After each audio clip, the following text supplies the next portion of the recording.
আপনি যখন জিকির করবেন স্পষ্ট শব্দে আল্লাহর নামটা বোঝা যেতে হবে। সুবহানাল্লাহ, ওয়ালহামদুলিল্লাহ, লা ইলাহা ইল্লাল্লাহ, আল্লাহু আকবার।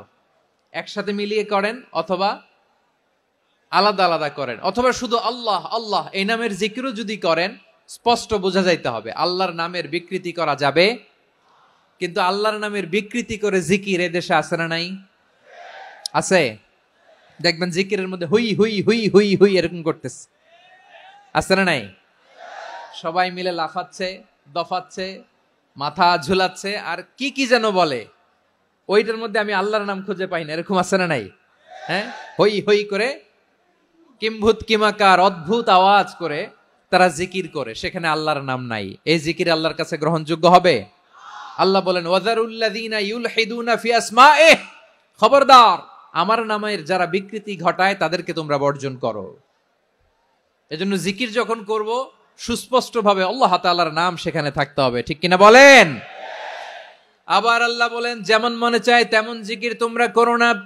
ফাযকুরুল্লাহা কামা আল্লামাকুম মা লাম তাকুনু তা'লামুন, তোমরা জানতে না, আল্লাহ তোমাদের জানিয়েছেন কেমন করে আল্লাহর নামের জিকির করতে হয়, যেমন আল্লাহ শিখিয়েছেন তেমন করে আল্লাহরে ডাকো, ঠিক কিনা বলেন?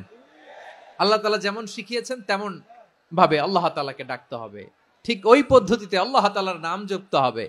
কোন পদ্ধতিতে সেটাও আল্লাহ বলে দিচ্ছেন। আল্লাহ তাআলা বললেন ওয়াজকুর রাব্বাকা ফি নাফসিকা তাদাররুআন ওয়া খীফাতান ওয়া দুনাল জাহরি মিনাল কওলি বিল গুদুই ওয়াল আসাল ওয়া লা তাকুম মিনাল গাফিলিন। খবরদার আল্লাহর নামের জিকির করো, আল্লাহকে ডাকো। ফি নাফসিকা মনে মনে, তাদাররুআন সবিনয়ে, খীফাতান ভীত বিহবল চিত্তে, দুনাল জাহারি মিনাল কওল অনুচ্চ স্বরে অনুচ্চ আওয়াজে। এভাবে আল্লাহর ডাকলে সেই ডাকা কবুল করে নিবে কে?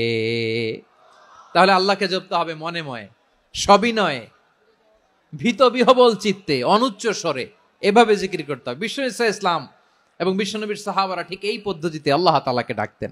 তাহলে এই যে আল্লাহ তাআলার সুন্দর সুন্দর নামগুলো আছে, এগুলো ধরে আমরা আল্লাহ তাআলার জিকির করব, তার প্রশংসা করব, তার পবিত্রতা বর্ণনা করব, তাহলে খুশি হবেন কে? বিষ্ণু ইসলাম বলেন আশ-শাইতানু জাসিম আলা কলবি ইবনে আদম, শয়তান বনি আদমের কলবের মধ্যে এরকম খামচি মেরে বসে থাকে। খামচি বোঝেন তো? শয়তান বনি আদমের হৃদয়ে কলবে খামচি মেরে বসে থাকে। ফাইদা যাকারাল্লাহ খানাসা, যখন মানুষ আল্লাহর জিকির করে শয়তান দৌড়ে পালায়। ওয়াইদা গাফালা ওয়াসওয়াসা, আর মানুষ যখন অমনোযোগী হয়, গাফিল হয়, শয়তান আবার টেম্পটেশন দেয়, আবার ধোঁকা দেয়, আবার ওয়াসওয়াসা দেয়।